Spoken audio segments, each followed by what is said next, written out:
Welcome to Evolutionary Men. I'm your host, Jason Lang. Let's get started.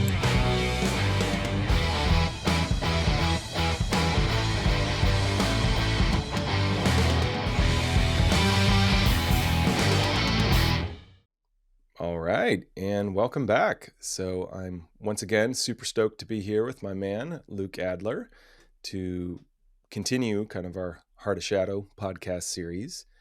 And today we're here to talk about something I think we've both experienced in our own lives, but absolutely something we've seen in many of the men we work with, which is this tendency to be extraordinarily hard on ourselves as men, and kind of what the roots of that are, what the consequences of that are, and how we think that can be worked with.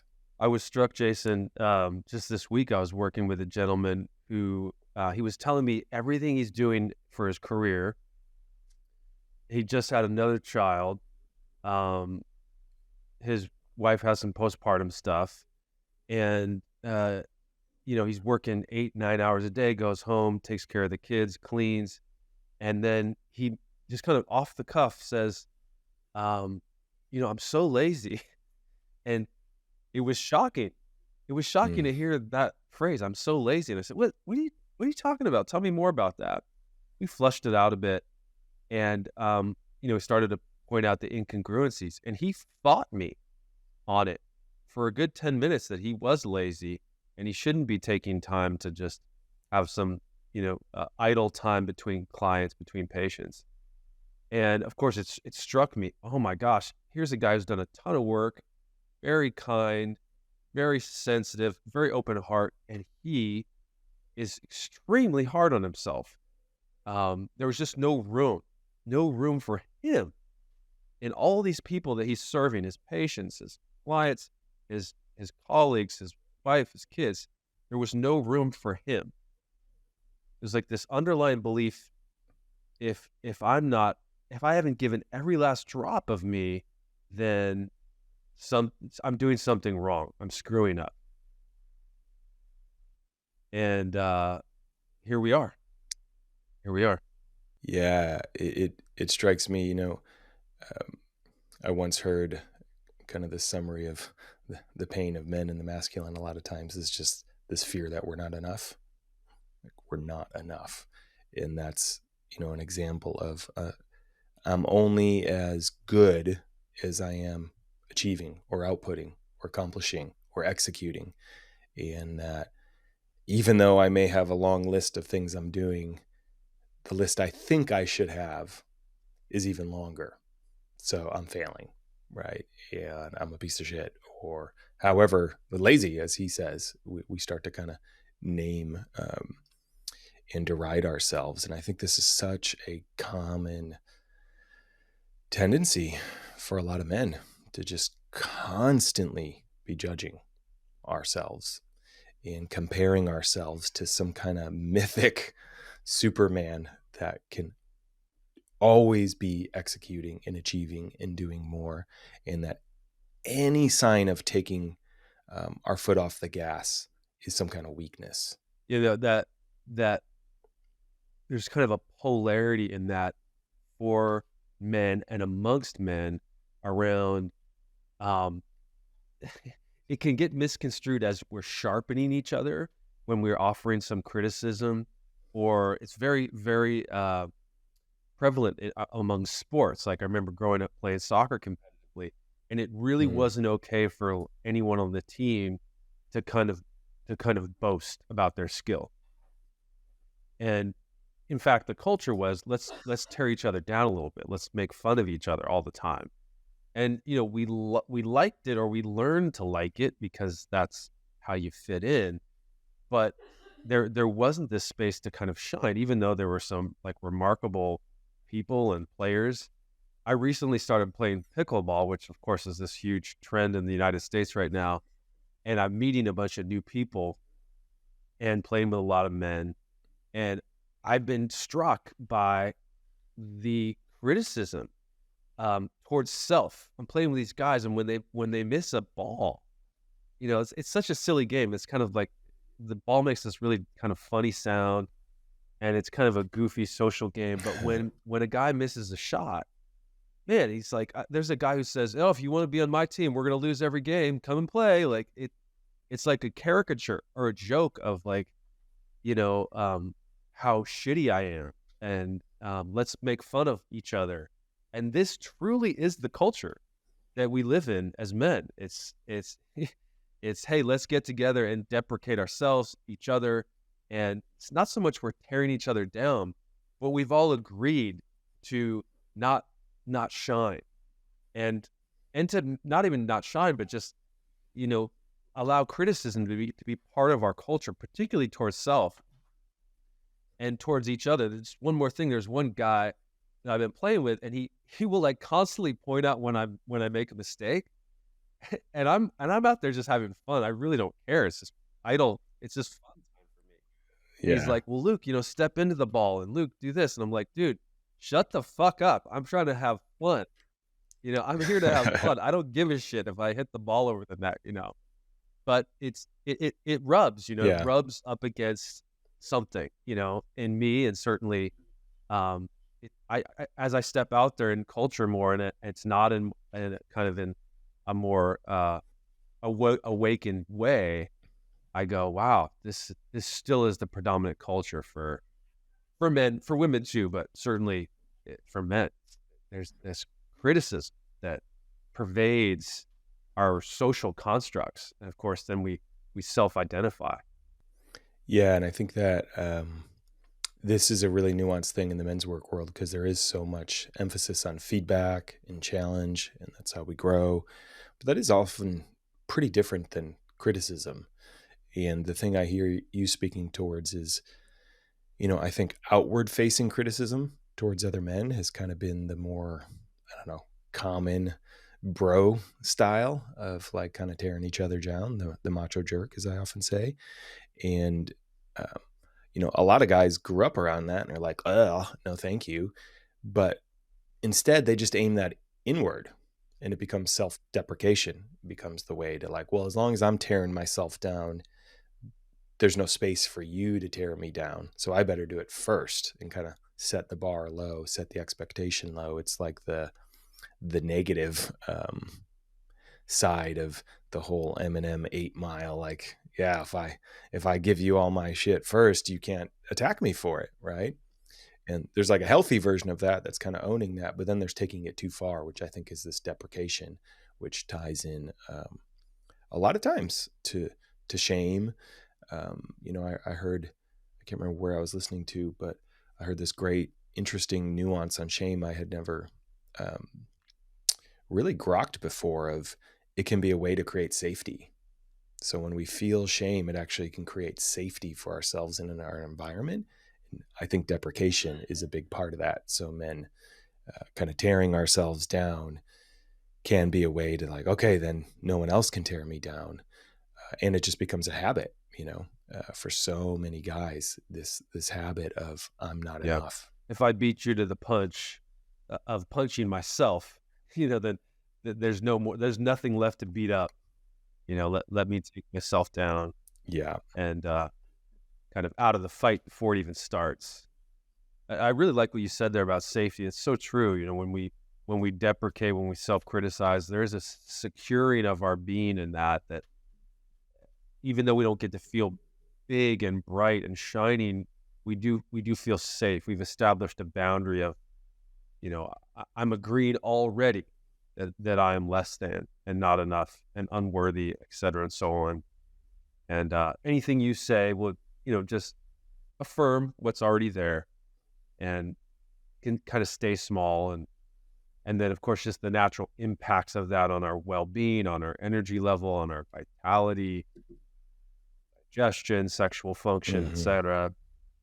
It's a slippery slope. And, you and I are in our 40s now, where, it's interesting at our age, like you start to believe that, think that, the health issues really can grow from there. In your 20s, when there's a lot of vitality just innately in the system, the inner critic doesn't necessarily show up as much physically, because there's just kind of more of a reserve there. But at a certain point, late 30s, 40s, that kind of thinking, that kind of mentality, it really can shut the system down.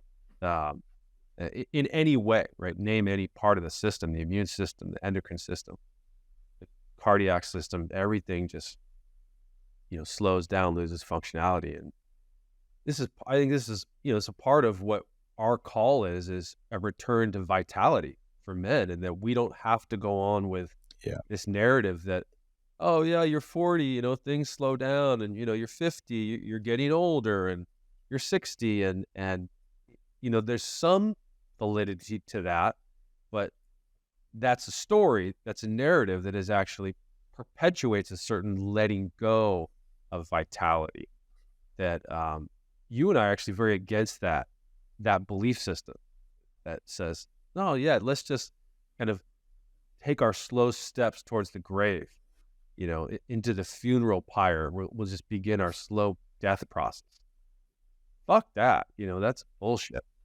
Yeah, totally. That, and I think that threshold moment of, yeah, it doesn't have to go that way, but there's more of a choice. There's a choice, right? We have to start taking action to some extent. It's not like when you're young, there's kind of that automatic energetic reserve and certain level of vitality, but it has to be tended.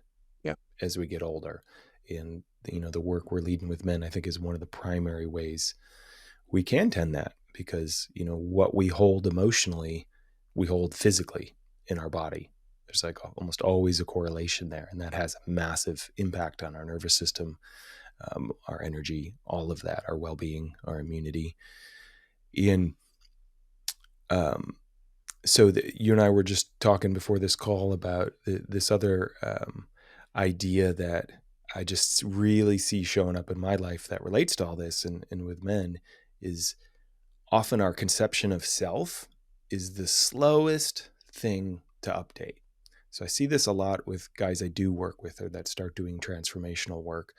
They're making progress. Things are actually shifting, right? Their life system, their relationships, they're different than they were. But they still think of themselves as the same person they were. And so all that story perpetuates in terms of, I'm too lazy, or I'm not enough, or I'm a failure. And our concept of self is just really slow to update. And so we'll hold on to these, deprecations, these sources of shame for a long time.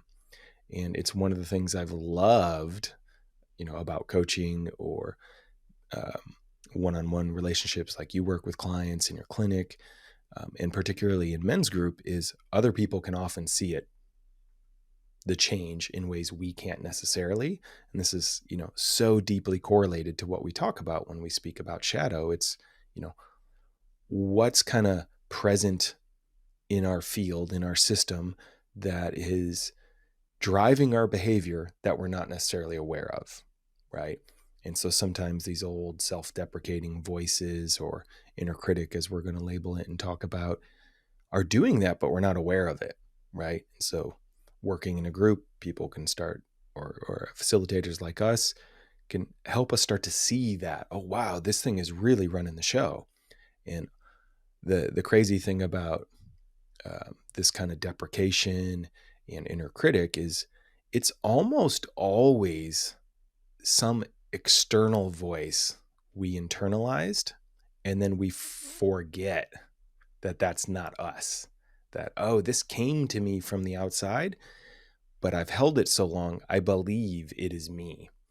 And a big part of shadow work, we work with guys, is illuminating that, of like, oh, tracing back to like, where did you first learn that? No one comes out of the womb feeling shame for themselves, like, or I'm shitty, or things like that. It's created in our relationships. But with that comes the, other men can also see not only our shadows, but our growth in ways we can't often see in the moment, right? Because they're not with us minute to minute. Sometimes they have a slightly different perspective. It's, I always used to think about it in terms of, fitness. If you're like really working hard to get fit in your body, you see yourself every day, and it's so gradual, you might not notice it. But then you bump into someone who hasn't seen you for 6 months, and they're like, wow, you look amazing. because they have that wider perspective, that contrast, right? And it's the same thing with our internal growth. And the thing I've loved is, when you have 6, 7, 8, 9 other men around you who start reflecting like, hey, I don't experience you like that at all. That way you talk about yourself or how you're sharing about your life, like that is not the man I see or know that's in front of me.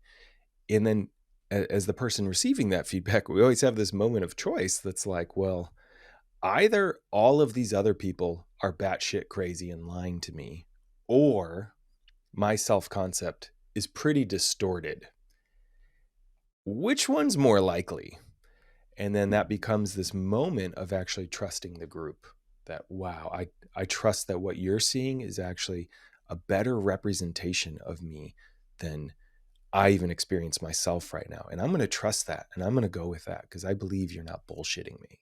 That's the importance why you and I, when we design Heart of Shadow, we set it up in a way that the group container is a 9-week, 10-week container with a 3 and 6 month follow-up, because we know we can deliver an amazing retreat and create beautiful bonding and have the breakthroughs. I mean, we've done it so many times for many, many years together, you and I, not to mention the decades before that individually when we've trained, that the container that allows for the greatest transformation over time is the continuity of a group that's been initiated into a new way of being that's free from the grip of the inner critic.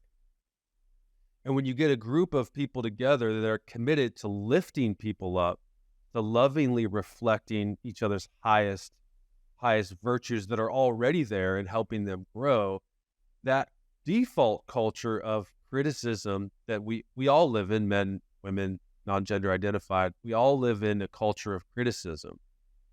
That's normal. That's the water we're swimming through. But when you enter into a new culture that says, no, that culture is deleterious to the health of our species. Let's create this new culture that's about lifting one another up, reflecting each other's beauty, virtues, gifts, and skills. Over time, that change occurs internally too. People start to, like you say, eventually they start to see themselves. I see myself as a truly great man, as a great person. Of course, default culture says, oh, you're being arrogant, you're self-absorbed. It's like, yes, I know. We can't help but criticize. Even when we're beautiful, we have to criticize that. We're so obsessed with criticism.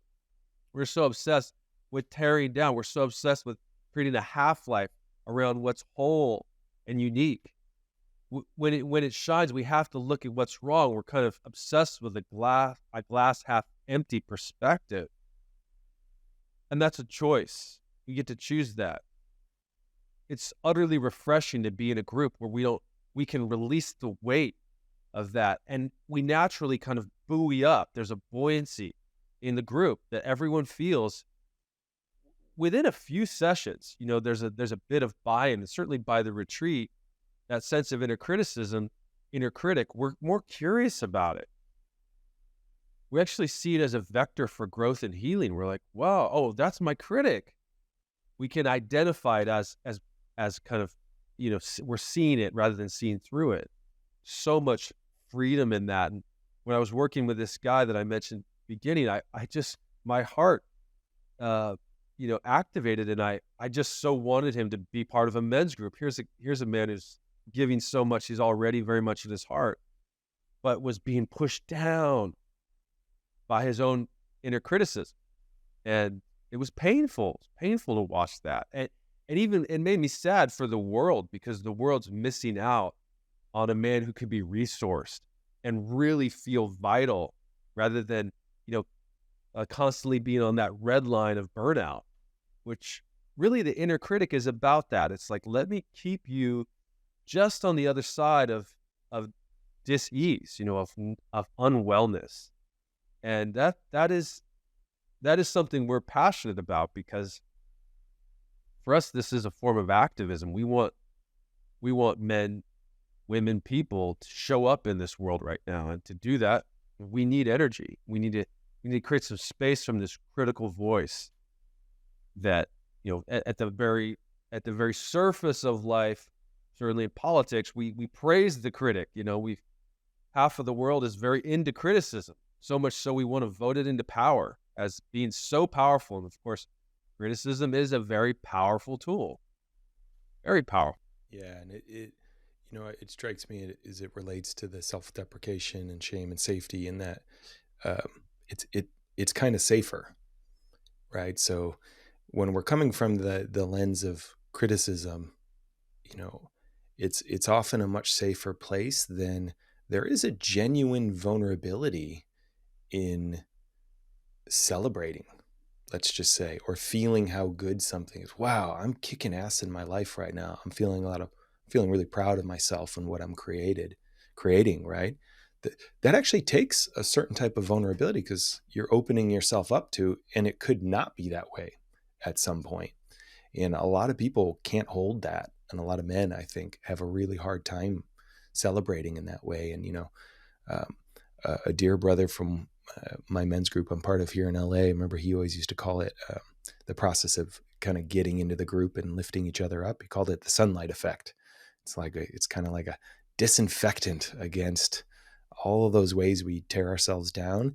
And contrary to what most men think, in these types of groups, when we celebrate or share our light or what's going right, a lot of guys fear that it's going to come across as like egotistical, or they're going to think I'm so full of myself. And there may be some places in the world, right? Social media, some other shitty places where, yeah, that's the impact. But what I found in these groups is there's so much nuance and there's so much heart that a man celebrating actually uplifts the whole group, right? So one man might be coming in and having literally the worst moment of his life, and another man sharing like, yeah, actually something good happened for me. It allows that other man to feel some positivity in his body, some hope, some appreciation. And it can kind of, there's like an uplifting effect in the group as men share their celebrations just as much as their challenges. It's like, wow, so-and-so's kicking ass. Like, I can do this too, because I've seen his life's not all sunshine and rainbows, but he's making it work. And he's not full of himself for celebrating that. So maybe I won't be full of myself if I celebrate something like that. And there really is that kind of uplifting effect that happens when we ease off the pedal of this constant tearing ourselves down as men. I love what you said there. It's so beautiful, that vulnerability to share what's working in your life, or just to share authentically what's there. There's something that's opening about that. There's a natural lifting quality, and within that, if that energetic experience is honored, it invites other men to do that, and that creates another kind of safety. It creates a safety that's more uplifting, that's more expansive, it's more like you said, that sunlight effect. There's a sense of, wow, we're all kind of lifting up together. And it is true, Jason, that for that energy to keep growing, we do have to protect it. Again, this is why our group, this idea of this more extended container that we have, this intent lives on, which we've seen occur now in many iterations, is so powerful, because the group protects that. Not just culture, right? Culture is more of a surface word, but it protects that energetic phenomenon of the heart, mind, body opening, becoming more vital, more creative, more kind of insight-oriented, productive, but in an integrative way. And so that safety is on this side of the polarity too. Where the polarity of criticism is a contraction, it's a going in, it's a linking up of arms, and it's a battling against expansion. And of course that feels good because you're clenched and you're tight and you're down, and you have a kind of a horde of people with you fighting. But this other gesture is more, it's opening, the chest opens, lifts. There's a beautiful kind of lifting and opening of the body, and it has a different kind of strength that doesn't necessarily need numbers to be powerful. You have a group of 6, 8, 10 men who are doing this, and that ripple is I believe it's powerfully large. It's impactful, to families and communities, and working with the critic, the inner critic, is in some ways ground zero of deep work.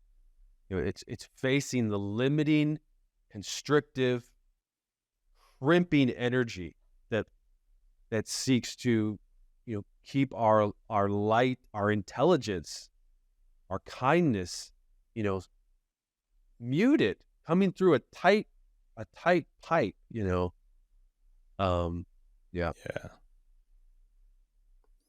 Yeah. And what I love about the experience in groups is, so all this said, it's not like this type of group, we're so fond of, and that, we're helping men create. It's not that it's without feedback. In a sense, it's like I can trust to let go of my inner critic, because I do trust that if you guys ever saw, the men in my group, that I was really going off course, right? Making a spectacular bad decision or treating my relationships poorly, I trust that you guys would name it. Hey, here's what we see. This doesn't feel so good. Like I'm a little concerned about how you're showing up here in this relationship. So I don't have to be like as vigilant as breaking myself down all the time. It's like, okay, no, I trust these men. They know me. They know what I care about. They know what I want to move towards in life. And they will give me feedback of the healthy kind, right? Not the you're a piece of shit, but hey, what's happening here doesn't seem aligned with the man I know. What's going on, right? So even the feedback becomes kind of sourced by love in a sense. And that's one thing I've always been really impressed by in the groups I've been part of, is how different the feedback feels than the inner critic, right? And we're by no means the first people that have noticed this, but it's like the way we're willing to talk about ourselves oftentimes is so brutal compared to how we'd be willing to talk to other people, right? When you ask a man, like, would you ever say that to another man or to your son or hell no, I would never be that mean to someone else. Yet all day inside, we're just narrating that to ourselves. And part of the group here is kind of putting a stop to that and getting like this more corrective, healthy languaging and experience, so we don't have to talk to ourselves as heavy that way, as brutally anymore. And by seeing how other men talk to us and how we talk to other men, it's like we get to change that relationship with ourselves. Wow, there's so much in there. As you were saying that, I had this deja vu feeling that I didn't remember until this moment. I don't know if it was probably before doing this work. I think one of my greatest fears was someone saying to me, Luke, you're a fuck up. You are a piece of shit, or you suck at healing, or you suck at soccer, or you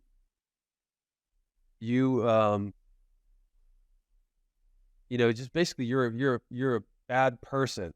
I really actually was afraid of that. Like I lived in a way where it's like this feeling of like the ball's going to drop, the other shoe's going to drop. This tension in my body. I remember I haven't felt that in so many, maybe 10 years, but it was always in the background. It was always in the background of like someone. It wasn't so much I felt like I was an imposter. People say imposter syndrome. It was just someone's going to say something really mean to me, really cruel. Like, you've really fucked up on that lecture, or that workshop was terrible. Or I think you suck. You suck at leading breath work. You suck at acupuncture. you're actually a shitty healer. Like, there was a time when I really feared that. And I think, um, since doing this work, like I don't have that fear at all because I've gotten so affirmed by the work itself, from touching that wound in the shadow work and discovering like, wow, that was really my own inner critic driving me. And then yes, from the men subsequently reflecting like, oh, you're amazing. And, other men that I really deeply respect telling me that I'm actually really great at this stuff. And going, yeah, I thought I was pretty good. I thought I was pretty good at it. And like, hey, I think I am really good. And, even as I step out there more and more and, we see what's out there in the marketplace, we go, wow, we're actually pretty good at this stuff, and it's really been from this work that I've been freed from that. It's almost like a sentence. It's a command, an inner command that says, you are a fuck up. You suck at the thing that you think you're good at. You actually suck at it. I don't have that. And it's really because of this work and my men's group over time that have shown me, not in one burst, like, oh, you did a good job, but like over 5-10 years, no, you really have something, and you've earned it. I've earned my attainment in a certain way. And God, what a different world. It's really not until this conversation I could remember that feeling, that it was more than a feeling. It was this deep fear, Yeah, that real tension that lives Yeah. in our bodies, and it can Yeah. take time to rewire that, as you experienced, and it takes energy to hold it. So this is an example of, right, that was a siphon of vitality, and what's available on the other side that I've certainly experienced, and is part of the work we can do around the inner critic in the shadow, is we can learn to trust ourselves again.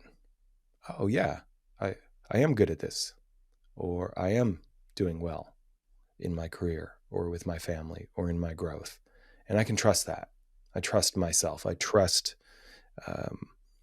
my perception of myself here, that I don't have to, like, I think I'm doing well, but no, you're a piece of shit, right? You can't trust that. Someone's going to come in and prove to you and really show you that, yeah, no, you don't have it together here.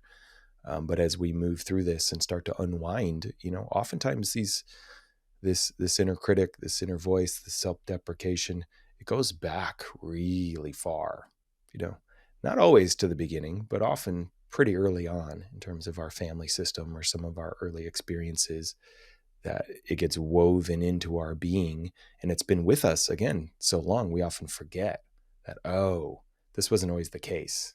I was taught to believe this about myself, sometimes consciously by someone in our lives, sometimes unconsciously just by the nature of our family system or birth order or all kinds of things that are often out of our control.